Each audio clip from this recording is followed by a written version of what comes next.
Well, our valley's biggest animal shelter is in crisis, and it's only been made worse now after dozens of dogs were seized last night from a suspected backyard breeder. 8 News Now reporter Brian Will explains how the shelter is handling this crisis and the help needed from our community. As you know, we also are in a space crisis right now. We've had almost 1,000 animals come in the last 12 days.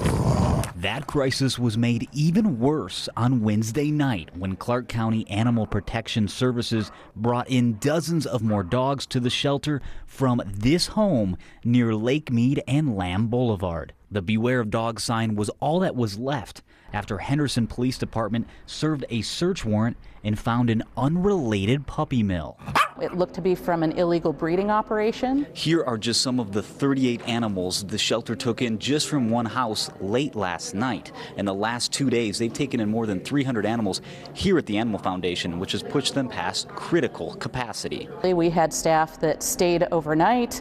We had staff that was called in and worked all night to make sure that these dogs were safe, processed in. After staff worked through the night, Hillary Gray, CEO of the Animal Foundation, is now urging people to come foster, adopt, or volunteer. We rely on the community to come in and step up. We do fee-waived adoption events. We do expedited events. We now have a walk-up foster window. We're making it easier to come in and help. Gray is putting the leash in the public's hands. What really needs to change is we need to help the community understand that the old notion of see a pet, take it to the pound is not practical. It's not helpful for anyone. It's not helping get dogs home. It's not helping us. She says they haven't even reached their busiest time of year yet. Brian Will, 8 News Now.